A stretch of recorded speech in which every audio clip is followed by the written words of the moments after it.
Welcome to Just an Average Fantasy Football Podcast. Allegedly. Holla. That's me. Well, welcome into Just an Average Fantasy Football Podcast. I'm your host, Daniel Hayes, with Matt Baker. That's me. You can find us at avgffpod.com. Wherever you do go to listen to us, please give us a like, follow, or subscribe, or whatever it calls for. And if it gives you the option to leave a review, please do so. I try to check them somewhat regularly, but I forget most of the time. I don't get no alerts when we get a review. I have to go in and look, but Yeah. Usually I think it's Apple's the only place we got any reviews, but I'll try to keep up with that. But yeah, if you could go and help us get this thing going for, I mean, I don't know. Every day I lose more hope, but I mean, but it only takes one time for the take off. You can go from like the low end to the high end overnight. So if the right person would listen to the Baker's Bottoms one time, just one time. All right. Well, before we get kicked off, you have a beer kinda of the week. It's a beer-esque of the week. Yeah. It's actually a hard cider made by Atlanta Hard Cider Company. Do they make hard cider? I'm not entirely sure. The little bit of research I did, and that was just reading their name. Yeah. They are the Atlanta Hard Cider Company. So Yeah, it seems like I assume by that it's probably a hard cider. All clues point to probably. But this one intrigued me a little bit. It's a pomegranate made with real pomegranate fruit juice, whatever. Yeah. 5.9% alcohol by volume, 16-ounce cans. It's a little pricey, but it's not super pricey for 4 16-ounce cans. I will say, if you like sour, it's fucking delicious. Is it? Yeah, if you like sour, it's delicious. It could use a touch more sweetness to go with it, I think. But sour is my favorite flavor. This is So I like this because it's true to pomegranate. Like I love pomegranates. Pomegranates are the bomb diggity, and this is straight true. It's only 5.9%, but yeah, if you're a sour person, but it could get cut a little bit. It would be great to mix it, to be honest with you. Yeah, like it's. Or if you poured this over some ice after the ice melted a little bit, you cut that sour, because it's almost sour enough to give you that sour face. Yeah. But it's gluten free. I mean, I don't know. Yeah. I'm not mad at it. I think it's delicious. I think we can cut it with vodka. It'd probably still be really good. Like pour it over some vodka and let it be great. It'd be amazing. I think this would actually still be good if it was flat too. Yeah, that's probably true. Yeah, it'd probably be better. I could drink it faster. All right. Well, let's roll into some news real quick.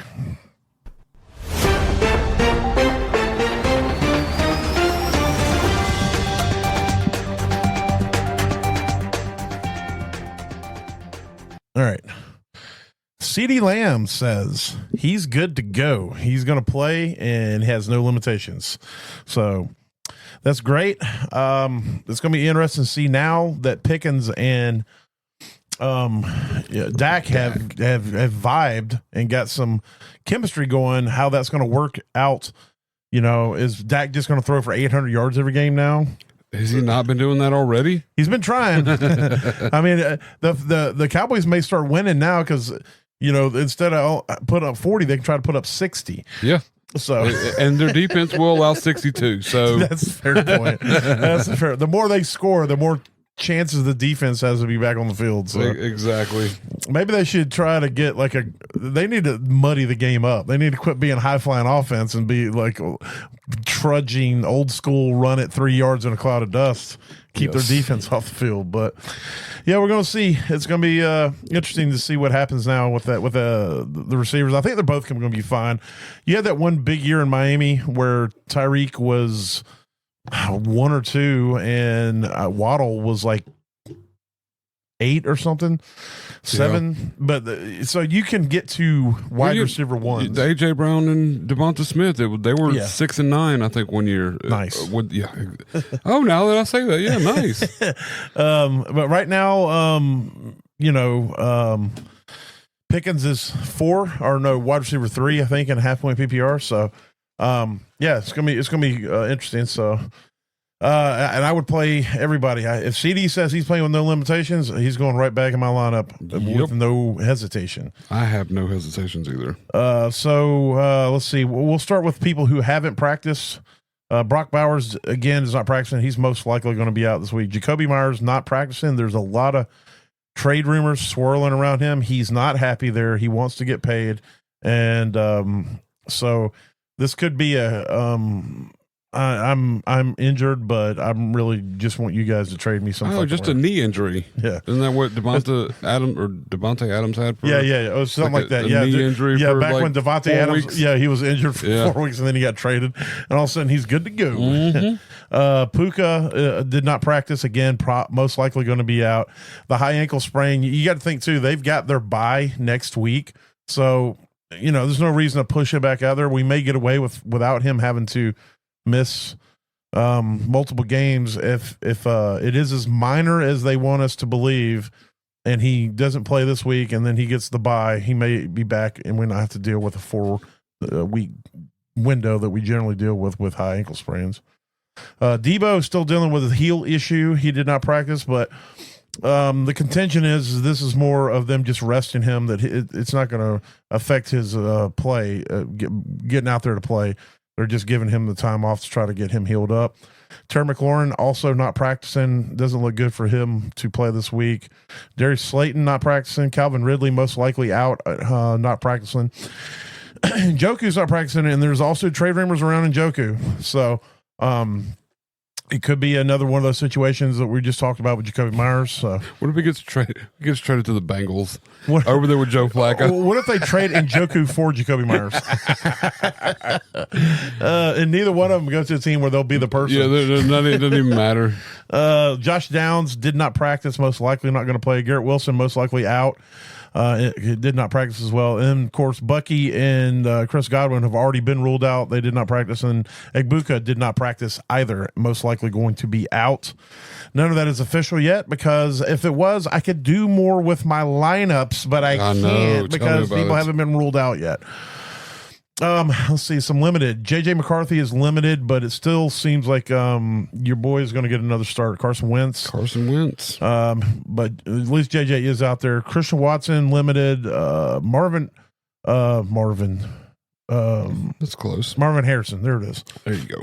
I couldn't read my own handwriting. He's in the concussion protocol, but he is limited out there. There is a chance he plays this week. It's rare that you clear that concussion quick. the next week. That's a. I mean, don't get me wrong. I would love for him to clear and be available to play, because there was one that was the Josh Downs. Josh Downs is the concussion. He showed up on the report after the game in practice. Oh wow, yeah. So he's. It would be very rare for him to get in. Let's see. Kyler Murray still out. He's still breaking in the new Battlefield. Yeah, so whatever new Xbox or PS5 game they're trying to play out there. Josh Jacobs was limited, but he's dealing with an illness. I don't expect him to miss any time. Stephon Diggs is limited. Alvin Kamara limited. He said if he gets traded, he's essentially going to retire. He's going to go drink pina coladas on a beach somewhere. So I don't expect him to get traded, because I don't think anybody's going to want to take that shot for somebody that's just going to walk away. He wants to retire.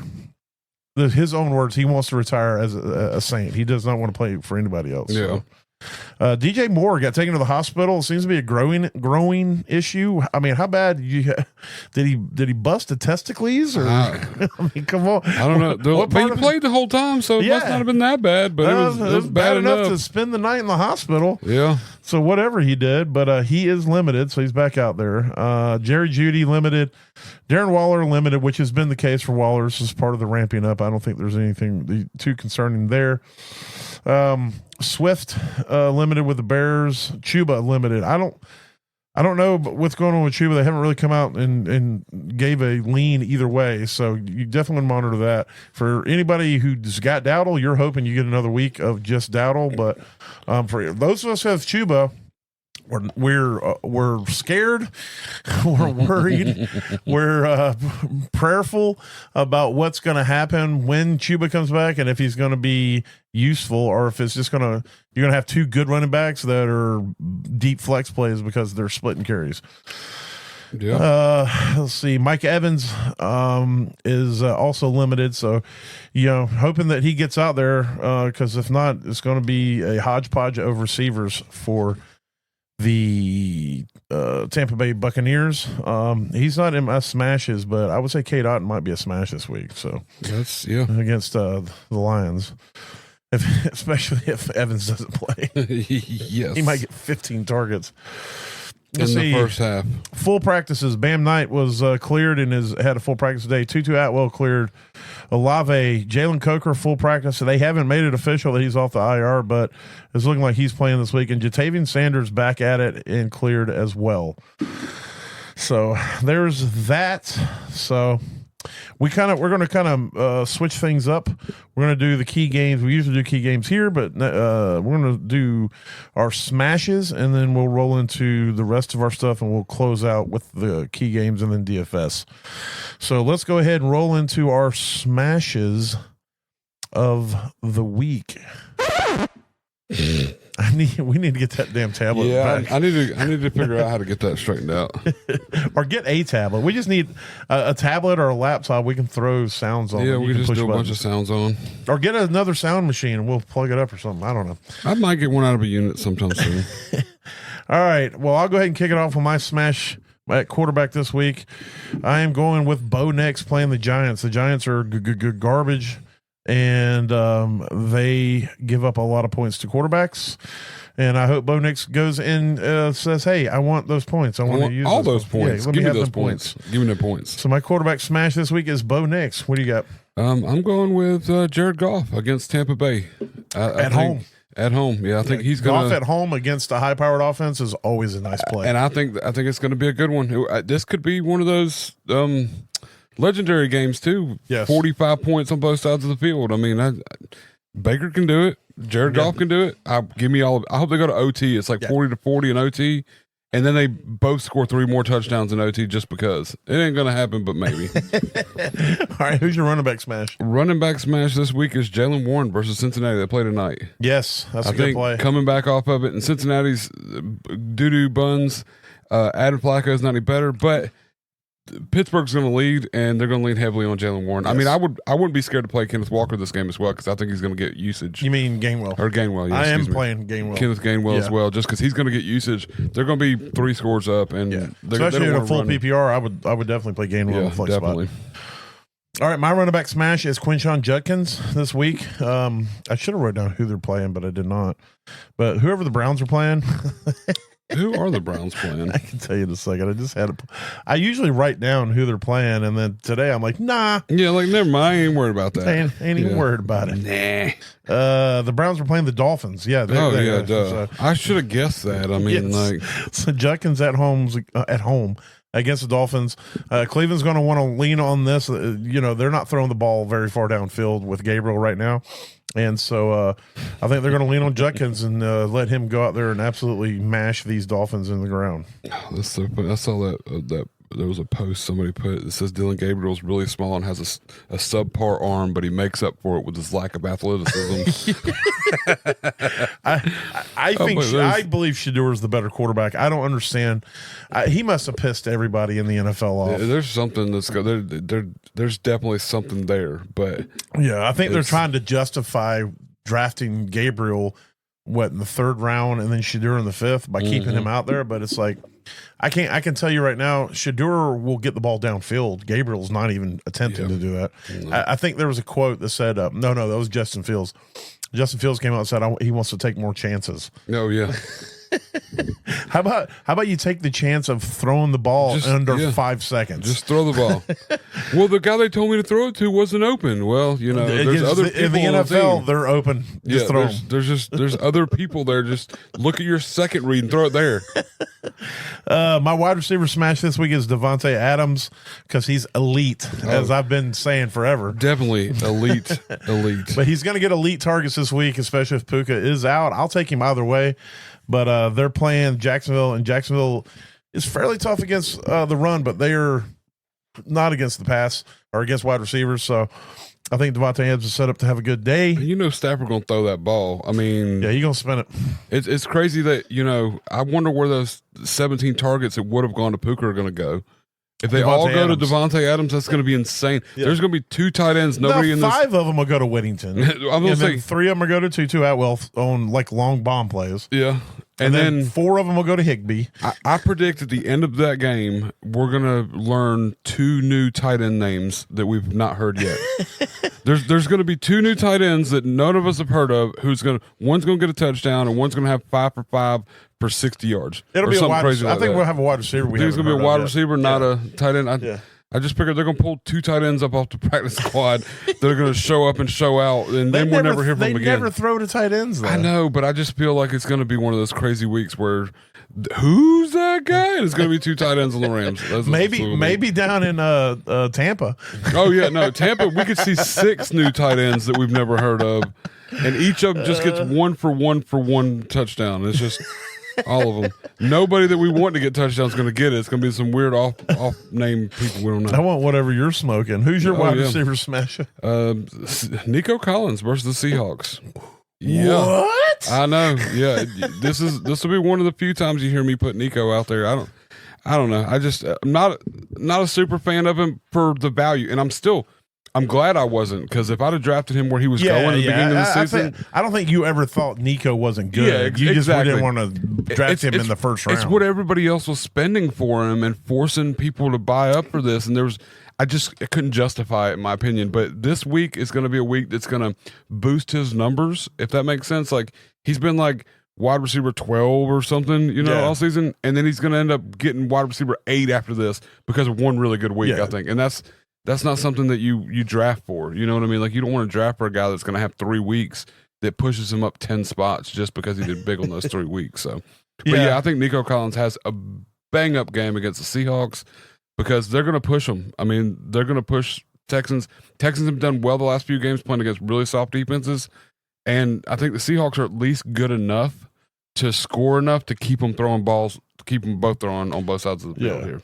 I mean, they're coming out of the bye.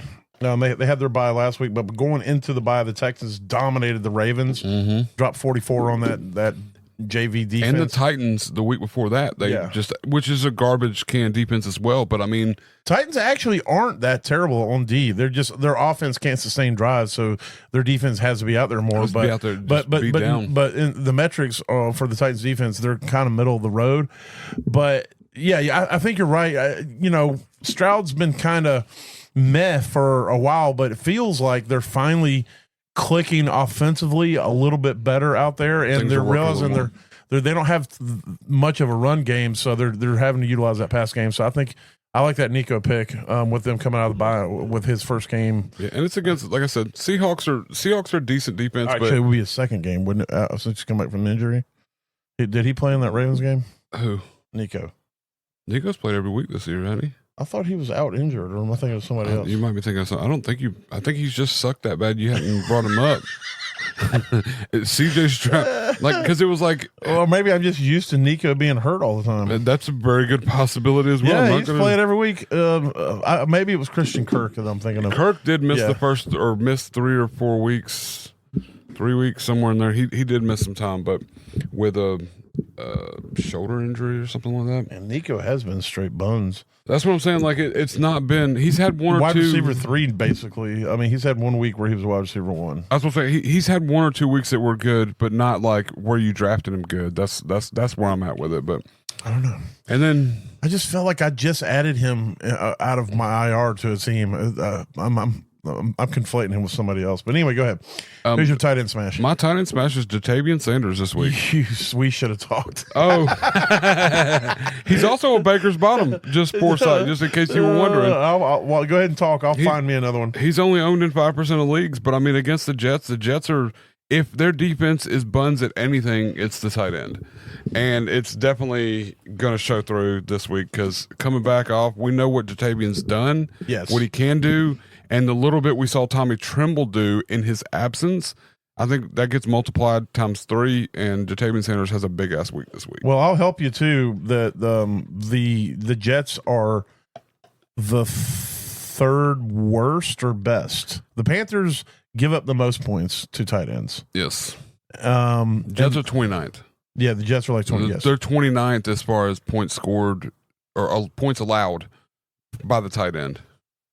And I mean, we know the Panthers do use the tight end. Okay, like I said, even when Tyler Trimble was out there the last couple weeks with Jatavian's absence, he had a big week one week. So, well, I'll go to the other side of the ball. Then I'll go to Mason Taylor. I think that Mason Taylor is prime to have a giant week. I think so. He didn't get a ton of targets. That's because Justin Fields didn't throw the ball at all. Yeah. Last game he was good garbage all around. But before the game before that, he had like 12 targets and caught 9 of them and had 7 and then 6 before that. So, I think that Mason Taylor is definitely set to go out there and have another possibly double-digit game of targets. The Panthers are the worst team against tight ends, or the best, depending on how you want to look at it. You play your tight ends against Panthers. They allow the most points to tight ends. Yeah, exactly. That's the way to phrase it. Yeah. So Bo Nix, Judkins, Devontae Adams, and Mason Taylors are my smashes of the week. Jared Goff, Jalen Warren, Nico Collins, you heard it here from me, I know, and Jatavian Sanders are my smashes of the week this week. Smashes of the week. All right, there. Boo. All right. Well, I guess we need to hit Baker's or Bus's ballers. Yeah.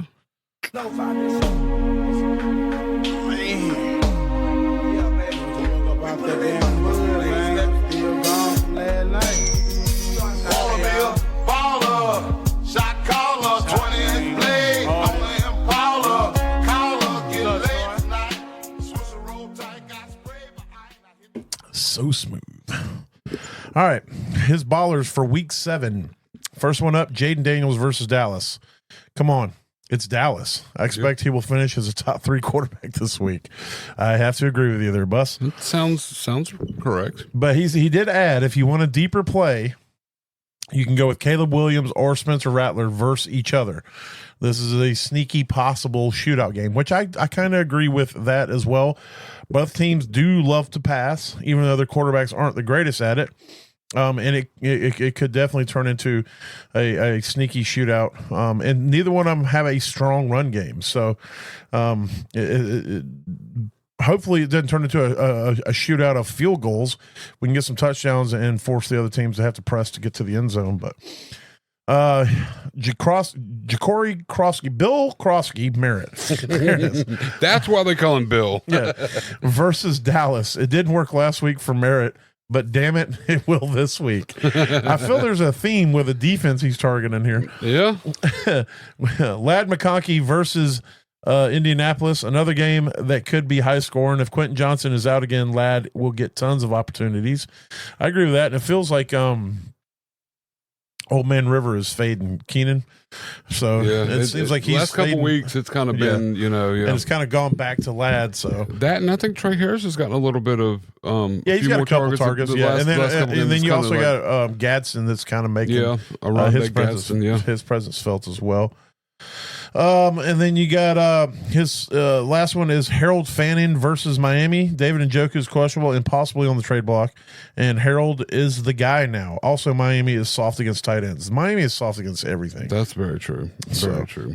So there it is. Jaden Daniels, Bill Krosky Merritt, Ladd McConkey, Harold Fannin, and then just a little add-on of Caleb Williams and Spencer Rattler.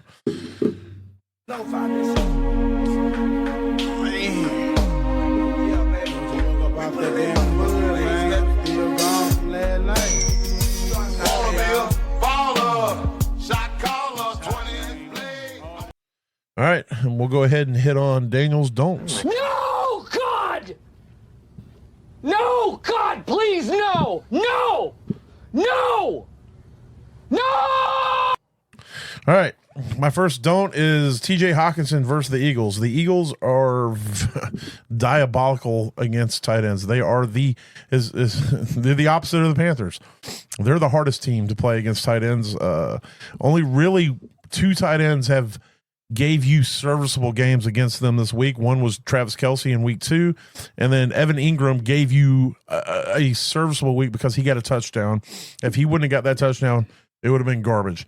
And so the rule of thumb is here, you better hope Hockenson gets a score, because with the quarterback play, even though Wentz is, I think, better, and there is a revenge factor to go against the Eagles for Wentz, but their defense just shuts down. They got a lot of speed on their linebacking core and with their safeties, and they just shut down tight ends with a quickness. So I would play someone else over Hockenson if you have that chance. I'd even play Jatavian Sanders over him. Jackson Dart at Denver. Again, Denver is top 3 almost against every position. You can basically say don't play the Giants, but I've tried to keep it, player specific. So the only thing that may save you is Jackson Dart's ability to run the ball and use his legs. But again, it feels like this is going to be a game where the Giants may not score a touchdown. There may be, 2 field goals as they get clapped by Denver. And then Tony Pollard versus the Patriots for 2 reasons. 1, the Patriots are tough on running backs.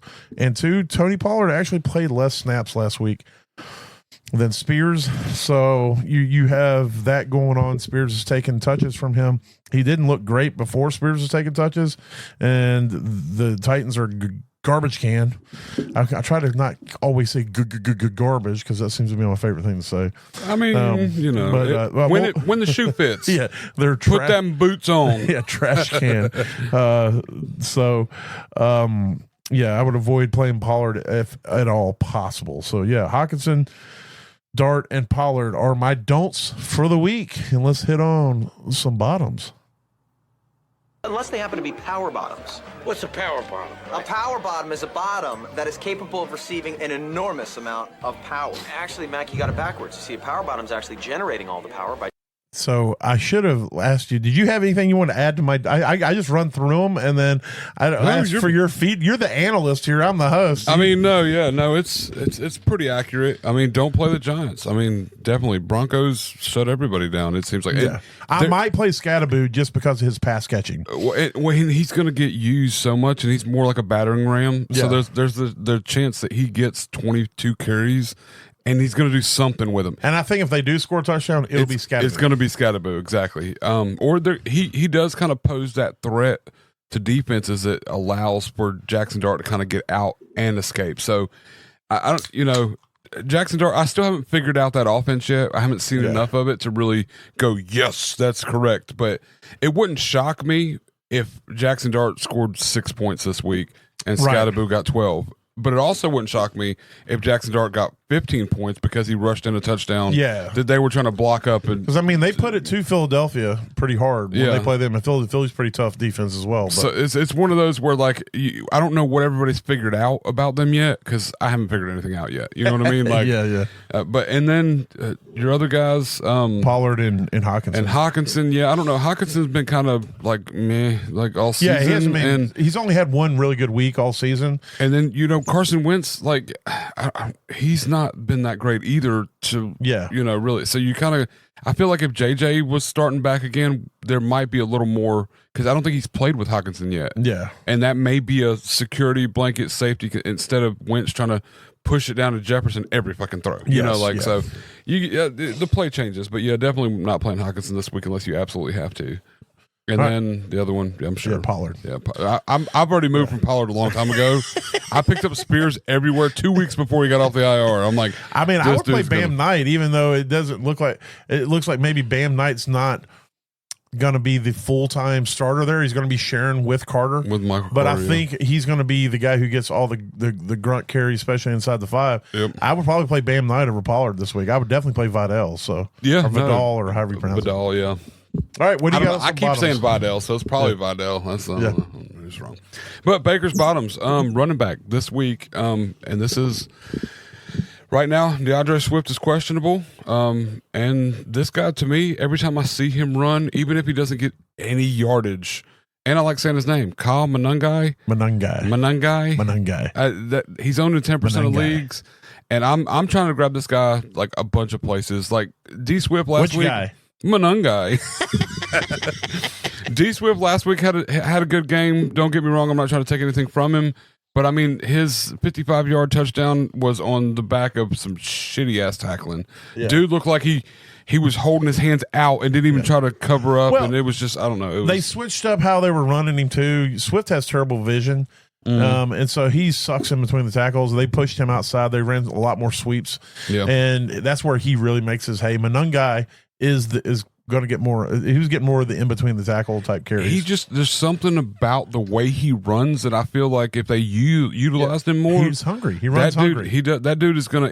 We could see like a Pacheco light, like a good Pacheco light year out of him if they used him. They utilized him more. So, and I think against they're playing against New Orleans. Yeah, there's a good chance that the Bears can come out of this 2 scores ahead before halftime, and they may could utilize Monangai more in the second Which half. Guy? So Monangai. He's only on 10% I'm definitely going to league. run that joke in the ground. Is that not? I'm going to run that joke into the ground. Hindsight, the only reason I picked Monangai. Which guy? Monangai. Was for this joke. We set this up. We didn't set it up at all, but mentally we knew it was going to happen. We didn't set this up.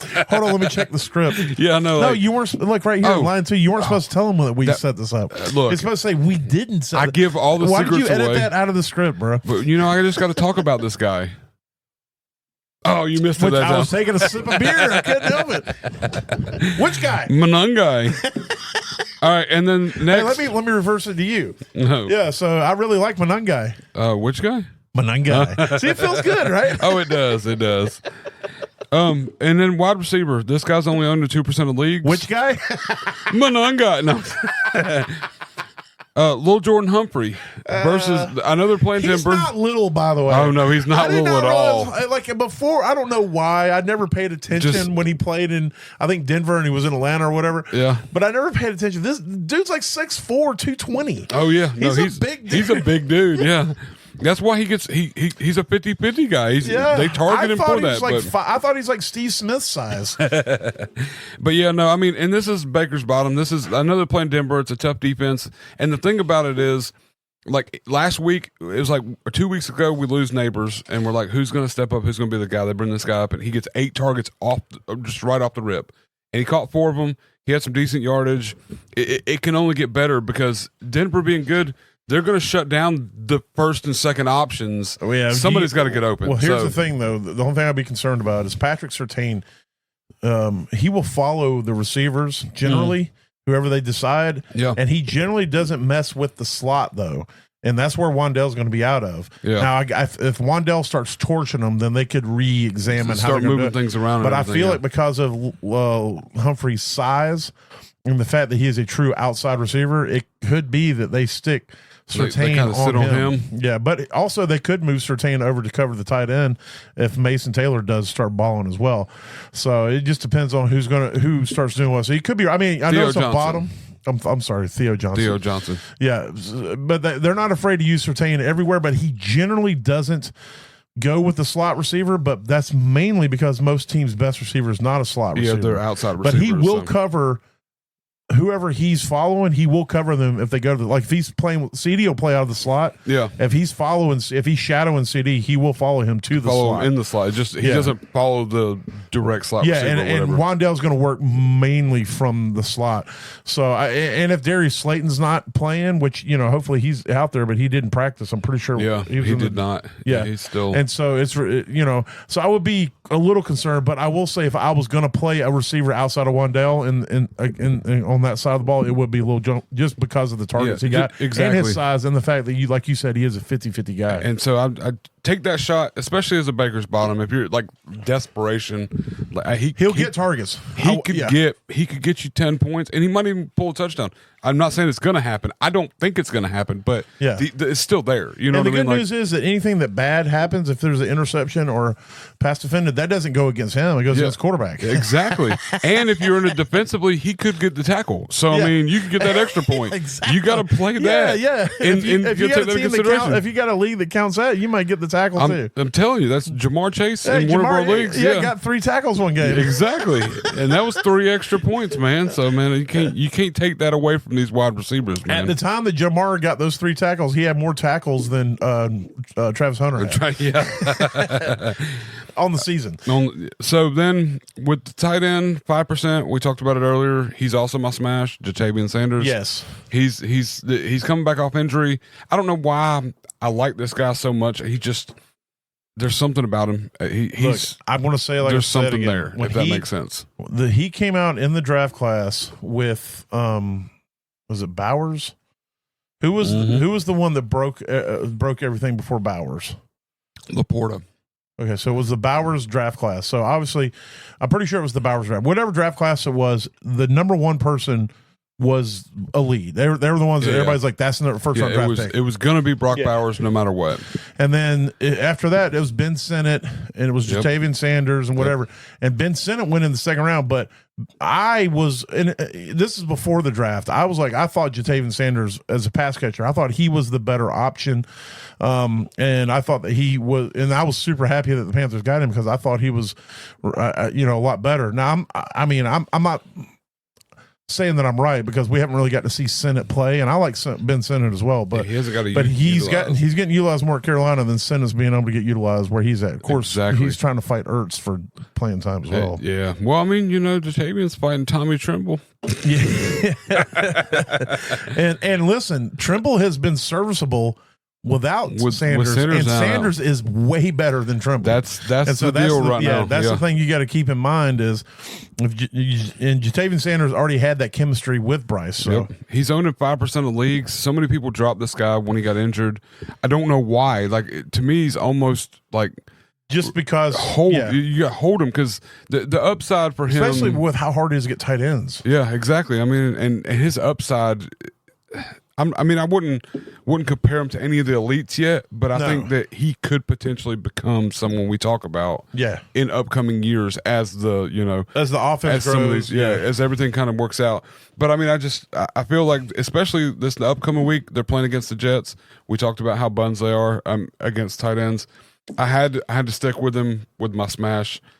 And there's a chance he might be in my DFS lineup too. I don't know. We'll talk about that later. There's a chance he might be my DFS lineup too. Well, there's a chance I might have played 3 tight ends in my DFS lineup. So. There's a chance I might have played 2. I did play 2, but I did too. Wait, does your other tight end rhyme with Hey McPide? No, I did not play. Okay, cool. Oh, okay. Well, then we do have a little bit of separation there. Keep in mind that week 2 he had 9 targets, and then week 3 when he got hurt he only had 2. But just look at last year's stats if you really want to know what Ja'Tavion Sanders can do. I mean, he had weeks where he was putting up 20 points. Yeah, like for a tight end on a middle of the road offense. Even last year, which was kind of all over the place, he had some big weeks. Yeah, he had 2, like 1 week he was tight end 9. He had a couple weeks where he was 14, 12. Most of those weeks he wasn't usable, but again, the offense was also trash, and they're growing. So, and like Bus says, we wait on that 3rd year. This is what, year 2? Second year, yeah. So we wait on that 3rd year. Used to wait on that 3rd year. Yeah. Now you got a lot of these that blow it up the first year. Well, Warren, Laporta, Bowers. It's all freaking Laporta's fault. Yeah. He came out there and said, "You know what? I want 110 targets." This year. He's like, I want to break football, and then Bowers is like, hold my beer. I got you. And now Warren's like, what? Those are baby numbers. Yeah, because Warren's like, I'll play quarterback, I'll run the ball, and I'll play tight end, fuckers. He's like, I'm like Taysom Hill, but better. Way better. And slightly less attractive. You'll see it. Just slightly. Are either one of them attractive, though? Taysom Hill has his moments, I think. Like, there's a certain aura to Taysom Hill. Like, if you know Taysom Hill, it makes him more attractive. So he's got a little swagger. Is that what it is? There's something that little, without having dimples, but still has dimples. Does that make sense? You know what I'm saying? I feel like you're way too invested. Oh man, look, Taysom Hill. I've looked into this. Taysom Hill or DK? I gotta go with DK. You can't turn down the Adonis. So was it Taysom Hill or Sam Hartman?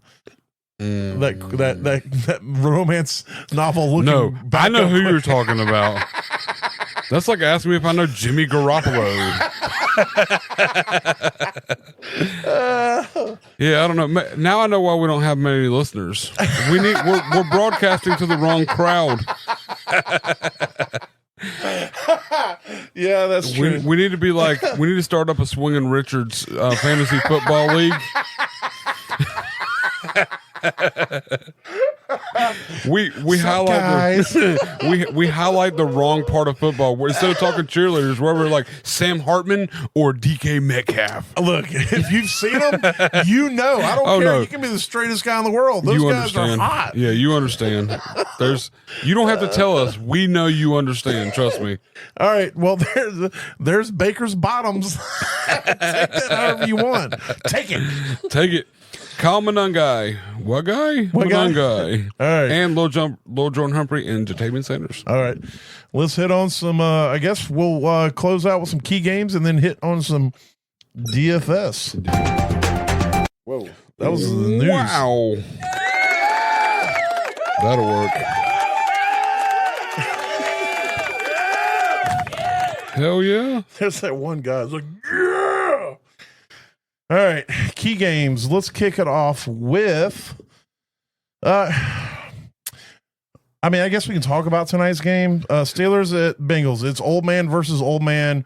The oldest man versus the older man. Yeah. It's like 83 years of football age, of regular age in this game right now.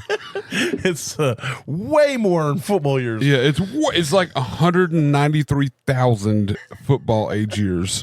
Yeah, you're playing Jalen Warren. We just talked about that, and Kenneth Gainwell. Oh, 81, excuse me. I'm sorry. DK Metcalf's in as well. Yes. They list Scotty Miller as the wide receiver too, so that should tell you about how much you should play any other wide receivers, which is not. But if you look deeply into their tight ends, you know it's Jonnu Smith, DeAndre Washington, Pat Freiermuth, and some other guy that are all going to be the wide receiver twos for this game. Well, I talked about.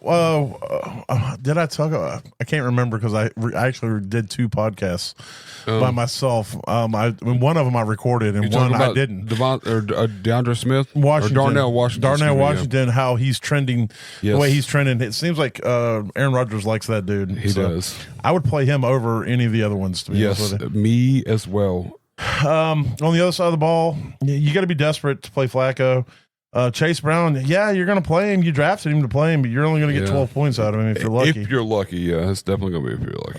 You play Jamar, you play Higgins, but Higgins might goose you. So Noah Fant is interesting to me. Gesicki went out.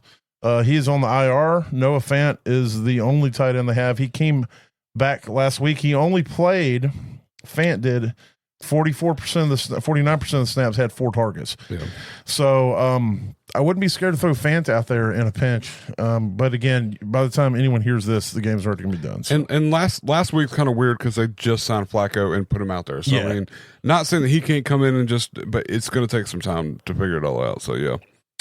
All right, next game we're going to talk about the Rams 4-2 at the Jaguars, also 4-2.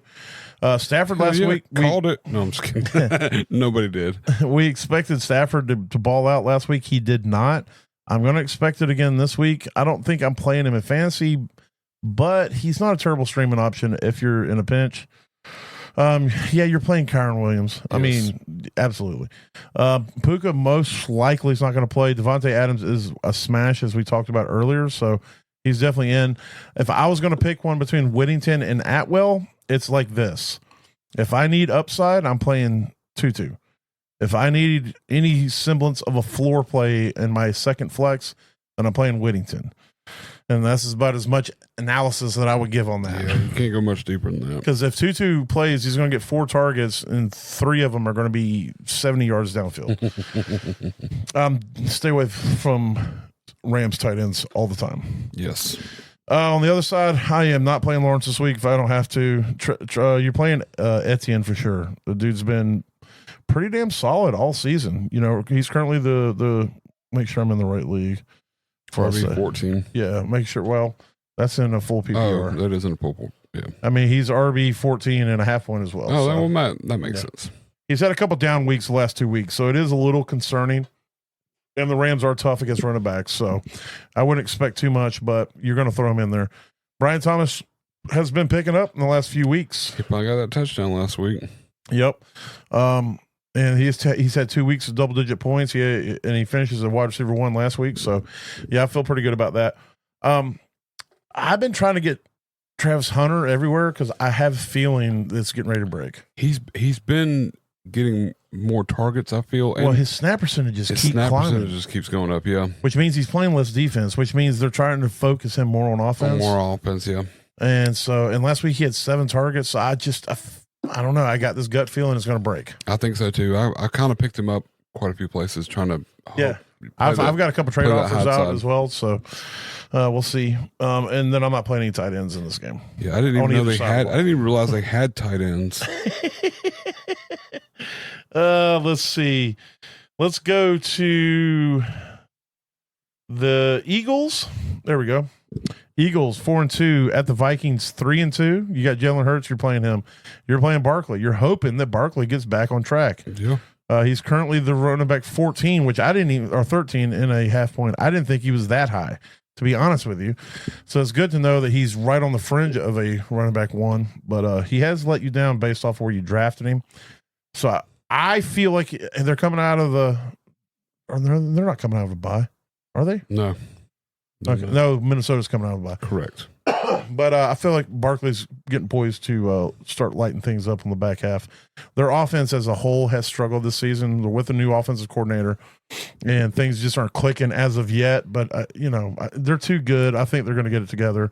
I'm playing A.J. Brown. Things have starting to pick up, starting to move in the right direction, I think, for him. His target share has been there all season. It seemed like last week, though, they made a concerted effort to get him passes in space and concepts that were more conducive to higher percentage catches. Yeah. So Devonta Smith, yeah, you're playing him, but it's you don't know what week it's going to be. You don't know what week it's going to be. Dallas Goedert, yeah, I mean this dude's had 9 targets and then 11 targets the last 2 weeks. He seems to be the top receiver for them. He's got 5 touchdowns on the season. He's like receiver 1, and that's only in the last 4 weeks. Yeah, and he had 2 in 1 week. Yeah, so. that guy is their trusty. But here's the deal: target. If Devonta Smith goes off, then that generally means Goddard doesn't have a good game. He doesn't do anything. Yeah. So take that for what it's worth. I think Jordan Mason's going to have a good game this week. The one thing Philly is not good at is stopping the run. Yeah. They're kind of a run funnel defense. Are we recording live right now? Like, can people listen to us live right now? No. They should. It seems like it. Austin just picked up Lil John Humphrey off of waivers, and he dropped Tommy Tremble because he knows Jatavius Sanders is going to have a good week. And we just putting the vibes out. I'm telling you, we're just putting that energy out there. People are figuring it out. They can hear it. I am not playing Carson Wentz. Get the fuck out of here. Unless I'm in 2 quarterback leagues, yeah, super desperation. Like I'm in a 3 quarterback league. He's getting played because I have JJ McCarthy was my 3rd, and I've been having to roll. Yeah, Wentz. You got to roll with Wentz, yeah. But I'm just saying, Jefferson's in, Addison's in, yes, and yes. Addison come back from his suspension straight into 8 targets and then 6 targets last week. He's had 2 weeks where he's wide receiver 20. I'll take that. Absolutely take that. Yeah. And then I talked about Hawkinson. I don't want anything to do with Hawkinson unless I'm absolutely have to. He hasn't goosed you yet. He's got you 5-6 points the last couple of weeks and a half point. Against Cincinnati, he got you 13, but I could get you 13 against Cincinnati. So that's very true. All right, next game we're going to talk about the Patriots 4-2 at the amazing Titans 1-5. I just want to talk about this game because I want to talk about Drake May. Yep, play him. He's good. All right, let's go to the next game. Drake May is his completion percentage on passes 20 yards or more downfield. It's like 78% or something, isn't it? 70%. 70%. The NFL average is like 40%. Yeah, it's stupid crazy what he's doing right now. So anyway, all right, we called it. Yes, yeah, for those of you that listen, yes, we all tried to tell you. This dude, if he stays healthy, he's going to be a elite quarterback in this league. Oh yes, yes. So that's it. That's all we really need to talk about. Because the rest of the team is like meh. Yeah, I play booty. That's it. Play booty. If you want you want to have a heart attack on whether you're going to have 72 targets or 4, than play Stephon Diggs, because one week he'll have 11 targets, and the next week he'll have 2. I would actually play Ayumanner in this game too, just because Ridley's not going to be out there. And then if you play Stevenson or Pollard, just don't watch the game. Yeah, I'm playing Spears over Pollard in 2 leagues where I have both, because I feel like Spears is going to get utilized more in the pass game, and they're making an effort. Him coming back off injury, it's more and more and more. Well, he's the more explosive player. He's a game breaker. He can do things that Pollard can't do, or used to be able to do, but it doesn't seem like he can do anymore. And just avoid Cam Ward if you have to play him. Don't. God, if it's a super flex, play literally anybody else. Play Tajay Spears. I have in a super flex league, I have Cam Ward as my second quarterback. And he's been on the bench, and I've been playing like Zach Ertz or whatever. Anybody else in my Superflex. Yeah, because he is single digits. That's what he's generally getting. It's been very bad this season. Yes, for a quarterback. Also, their coach got fired, so we'll see. Shit may turn around, but I don't know. I'm going to need to see it first, and maybe throw Chig out there every once in a while. He kind of just shows Chig's up. Right. He went 6 for 6 last week. Yeah, I'd play Chig over Hawkinson. I'd play Chig over Cam Ward. Yeah, I would play. I would absolutely play Chig in the Superflex over Cam Ward for sure. Especially in a 9.0 0 tight end premium league, I would play him over him. So, let's see. Next game, we'll talk about the Colts 5-1 at the Chargers 4-2. Yeah, Daniel Jones has been pretty solid. He's a quarterback 7 currently on the season, so you're playing him. Jonathan Taylor is an absolute animal.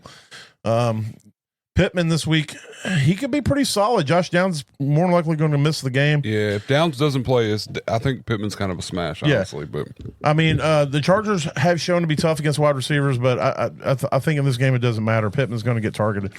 Tyler Warren is an absolute beast. He is currently the tight end 2 on the season. And he's virtually can't miss. He's out there.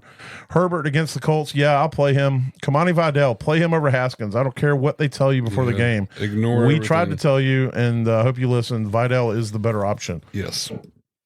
Yeah. It's the Ladd McConkey. So yeah, playing Ladd McConkey. Did you see the not interview, but the thing where they, how they do the videos after they get touchdowns or the celebrations or whatever. Mm-hmm. Ladd's over here like, this is what I do when I get the fucking ball. Like threw his arms down like, oh really? After his last touchdown. Oh yeah, like showing praise on him, which is good. Don't get me wrong. I'm not like talking bad about it, but it's like I feel like without us really knowing that there was some tension between him in the beginning of the season, not getting targeted and not getting. It could just be the haters too that have been talking and shit. All this, exactly. But we've been talking Quentin Johnston, all early season being the guy, and then he finally misses a week, and Ladd lights it the fuck up. Like it doesn't matter. He's got a touchdown the last 2 weeks. His target share has been relatively steady, for most of the season. So it's not like he's not getting opportunity. Yeah. It's just maybe he's not getting the opportunities that he wants. They want, yeah. But last 2 weeks he's been great, but he's also got touchdowns. Yeah. I think he's going to be good again this week. Quentin Johnson,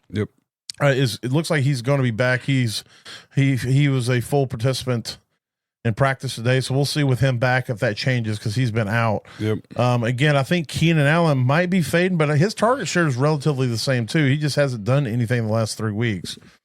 So I would play Ladd. I'll play Quentin Johnson. I'll play Allen if I'm desperate. Yes. Gadsden is who I want to talk about. He's somebody you need to get on your roster. He went from 26% to 48% to 54% to 75% of the snaps last week.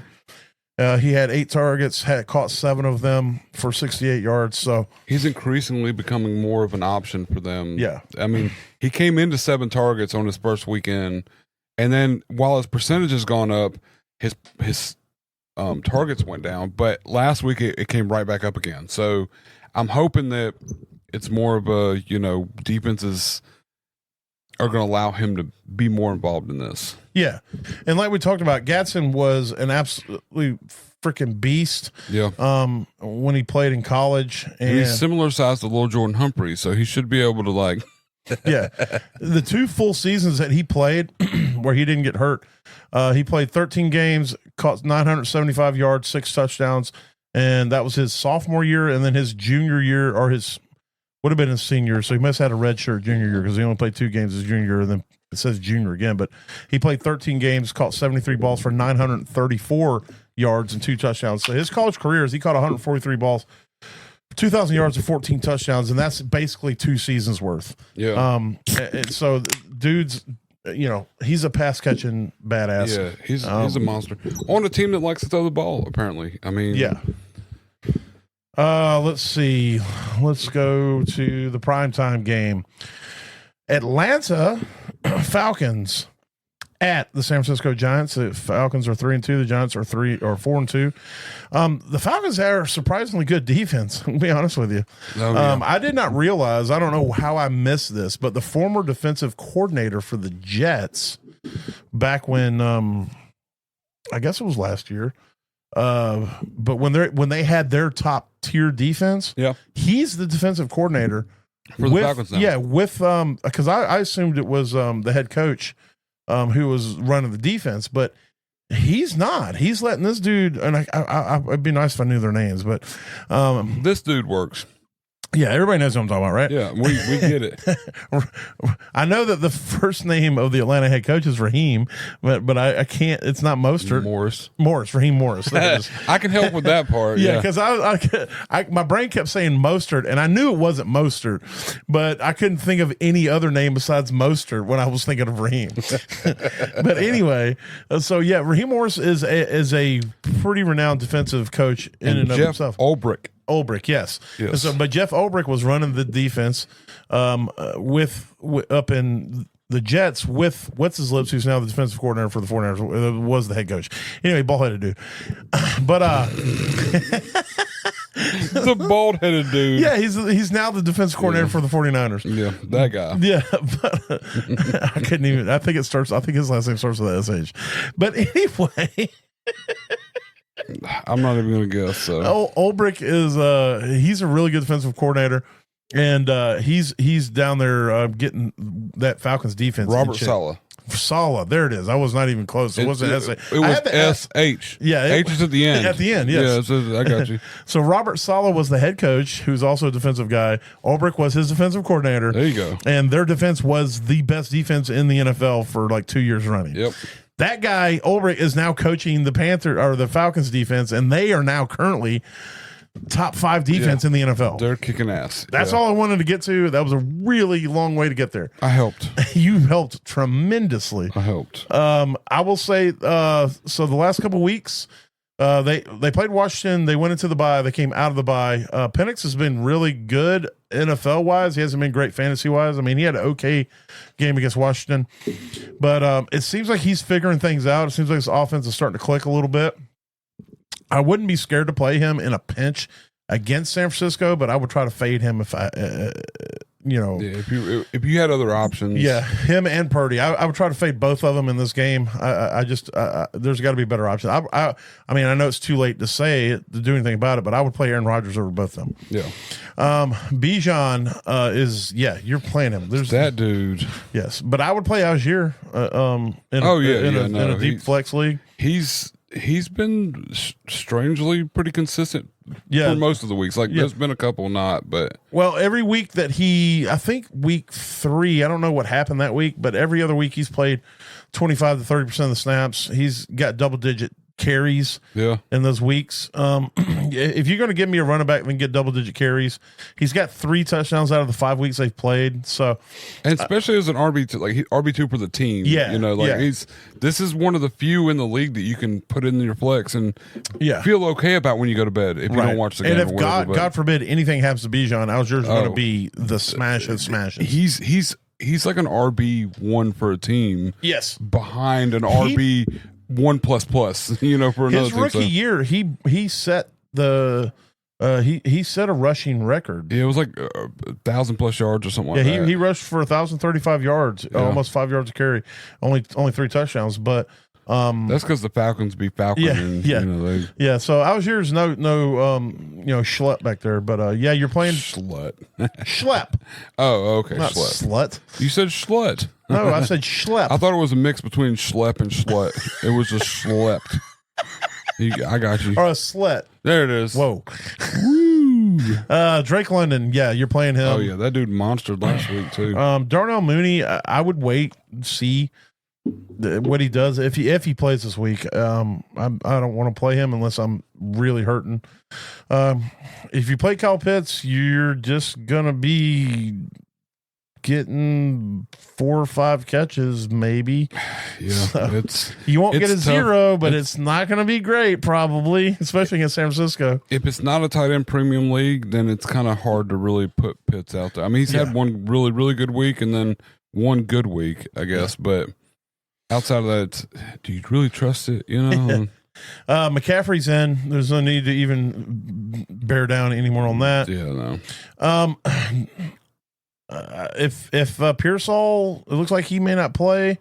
If he's out, then Kendrick Bourne's a smash. I think it's going to be interesting to see if him and Purdy have the same kind of chemistry as him and Mac Jones. Him and Mac Jones do. But I'm still going to put him out there. He's had 2 straight games that he's played over 100 receiving yards. Yeah, but those 2 straight games, matter of fact, the same exact yards in 2 straight games, 142. Oh wow. He has no touchdowns, but you give me a guy off the bench getting 140 yards in a game, I'll take it. That's crazy. And he did last game on 5 less catches, same yardage. That's insane. Yeah, again, it's against Atlanta, and their secondary is really good, so take that for what it's worth. And then Juwan Jennings, if he plays, I'll play him, but I'm not expecting a ton out of him.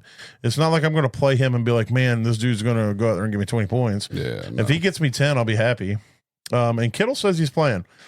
And so Kittle is where the money is, he's going to be the number 1 target, I think. And the Falcons are actually, I'm not going to say they're weak against tight ends, but it's their weakest area of defense. It's the biggest area to take advantage of. There you go. And so there's that. We got 2 Monday night games again. Yay, we get a 10 o'clock game on the East Coast. I've decided that I'm not watching those out of boycott reasons. Yeah, I agree. I mean, especially if it's going to be the Texans and the Seahawks. Fair point. Although I like the Seahawks. I'm kind of a low key fan of Sam Darnold now, but but I say that. But if I'm trying to think of those 2 teams who I might have going into that late games. I got Jackson Smith and Jigba everywhere. Yeah, you're going to be watching that game. Yeah, I will definitely be watching that game.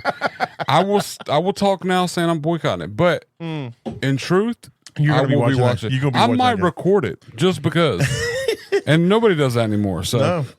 All right, Tampa Bay 5-1 at the Lions 4-2. You're playing both quarterbacks in this game, and you're probably going to be really happy about it. Correct. You're going to play Rachaad White. I mean, since he's had to come in and play, he's been pretty money. He's been the running back 7 and the running back 10. That dude, yeah. Yeah, and so, he's in your lineup.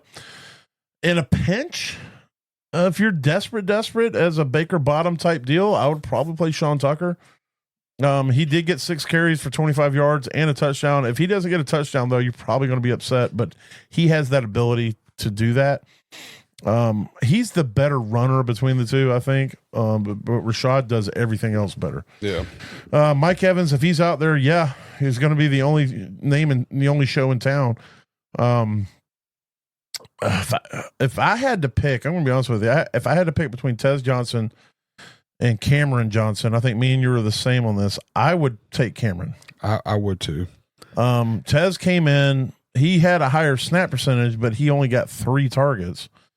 Cameron came in. He played 49%, 20% less basically, and had 4 targets. And the thing to me, like, this tells me that Cameron has more capability of getting open or being, possibly and plus he's played snaps all year, where Tez just came in recently.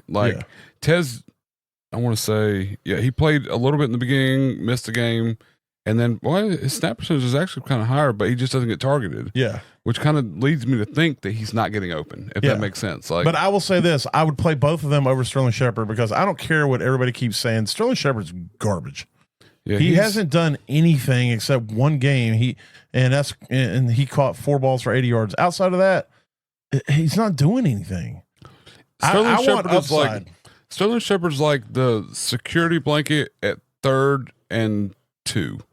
and he'll get that pass, and he'll get first down, and you won't hear from him for 5-6 plays. I want a guy that's going to catch an 80-yard bomb. Or you want a guy that's Shepard's going to catch a 4-yard bomb. It's going to be a 3-yard pass to get him first down, and then you won't hear from him again for 6-8 plays. Yeah, and then when you do hear from him, it'll be a 6-yard catch. And that'll be as long for the season. Exactly. It's like Shepard's just kind of like that guy that Baker knows that he can trust to get the first down if they only need 3 yards, and then his average yard per target is 8.9, basically 9 yards. That seems high. Yeah, his yard per catch says 12, but I don't believe that. Yeah, that seems high too. Yeah, somebody's lying because it's like he has 5 catches for 43 yards every freaking game. No, I'm over it. I want upside. If I'm having to play this deep, a lot of times I'd rather shoot for the upside play. Well, on a team that throws the ball this much, like what Emeka does, which he's elite, but there's got to be somebody now that he's out that's going to kind of fill half them shoes. Yeah. So you want somebody that's going to get you 50 yards on 3 catches, and I feel it's going to be Cameron as well. Yeah. Cade Otton, I'm playing him. He had a decent week 2 weeks ago. He was last week, but with Emeka out, I think Cade Otton could be the true recipient of some targets. I'm not going to say it's going to be downfield, but he could target you into a good week, so. Yes. All right, you're playing Goff, you're playing Gibbs, you're playing Montgomery. That's happening. You're playing Amon-Ra St. Brown. Javonte Williams, he showed back up to the party after 3 terrible weeks. Yeah, pretty bad weeks. Yeah, he had 7 targets, caught 6 of them last week for 66 yards and a touchdown. I think you can play him this week. He's definitely an upside play, but he's you're gonna throw him out there. Against Tampa, I think he's gonna have a good week. Tesla is the interesting one to me. He hasn't done a lot this season, but when he's got opportunity, he's generally done good. He had 1 target in the first week. It was a 13-yard catch. It was a touchdown. He had 1 target, 1 catch in the second week. It was a 29-yard reception. Then he had 2 targets and they didn't hit, but then he had 1 target, a 12-yard reception, and a touchdown. So with whoever, I'm trying to remember who the third receiver was. I think maybe Tesla might be the third guy now, because I think Khalif Raymond might have been their third guy, but he's only played 3% and 4% of the snaps last 2 weeks. So he's definitely being phased out. I think Sam Laporta is their third guy. 100%. Or their second guy. Yeah, I think he might be the second B. Yeah. Second B, second He's been the tight end for the last 2 weeks. He's definitely getting played in this game. The one thing about Laporta is this. That mustache don't quit. Generally, if he doesn't get you a touchdown, you're going to just have an okay week. And also that mustache says, please stop resisting. There's so much resisting that stops with that mustache. Yes. I can't even look at it. It's the worst. It's so bad. They need to fix his picture. I feel like he needs to fix his face. I feel like this is the Halloween all over again. I could go on a rant right now on what the fuck ever made people bring back that stupid 70s mustache. The 70s, like, it's not a good look. Mustache. It's not a good look. It's the worst. No. If you can't grow a full mustache, don't grow one at all. I will say that. That's what I will say. But just there's only a few people throughout history that can pull off a mustache and it's not creepy looking. Tom Selleck. But this is a full mustache. Yeah, but that's what I'm saying. Even the full one's creepy to me. Yeah, is it? Yeah. I guess. Like, I don't know. I kind of like the ones that, like the handlebar, not handlebar, but the ones that pull all the way down. If it goes down past the mouth, that's fine. But the stop resisting arrest freaking mustaches are the worst. The mustaches you can draw with a pencil. Yeah, but they're still full. Like, look at his. Yeah. His isn't not. It's not small. It's his whole lip. It's weird looking though. Like, it's creepy. I feel like there's too much separation. It's creepy, is what it is. But just so you know, for those of y'all, Aaron Rodgers just threw a 38-yard pass to DK Metcalf. Yes, baby. So yes, that just happened. All right, last game. Now that we went off on the mustache rant, is the Monday night game, the one that you're going to be boycotting, but not really. Yep. Texans 2-3 at the Seahawks 4-2. I'm probably trying to fade Stroud, even though last couple weeks he's been pretty good. Last week he was really good. His QB1 on the week. That's against Baltimore. It didn't really count. Yeah.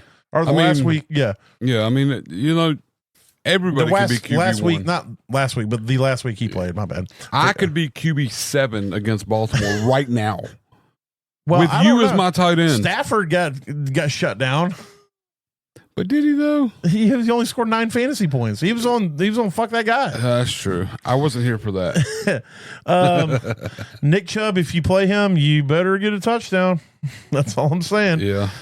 You the better only- hope the defense lets him get a touchdown. The only because- double-digit weeks he's had all season is when he scored a touchdown and a half point. Yeah. I don't want to play Woody Marks, but I'm going to definitely be watching what happens now that they've come out of the bye. Is this where the shift happens?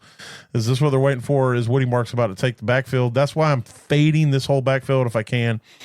Nico, yes, you're playing him. Christian Kirk, when he's been out there and healthy, he's been terrible. Never mind. I don't want to play him. It's very very middle of the field, like worst case scenario flex play. Like Yeah. I picked him up a couple places because he should be doing better and he's not. But Yeah. I can get some points, but just not a lot. Yeah, so I don't want to play them. Dalton Schultz has been their second receiver for the most part, and he hasn't even done great. He In a hasn't, full yeah. point PPR, he's been okay. Yeah, but, he's been but in middle yeah, of the so road. yeah, I don't like any of those people. That's what I'm saying. Like their whole team, even though they won like 50-0 one week and Yeah. 60-0 the next week, they did great, but nobody really benefited from it. Darnold's been on fire the last 2 weeks. He's been the QB2, the QB9, and he's had 6 touchdowns combined for the last 2 weeks. So yeah, I'm playing him. I don't want to play Kenneth Walker, but he's probably going to be okay in this game. I mean, if you got him, you're going to play him. You know, Mm-hmm. but it just I don't know. I think Sharp slowly kind of, even though he hasn't looked amazing. He did not have a good week last week. Sharps didn't, but he was okay before that.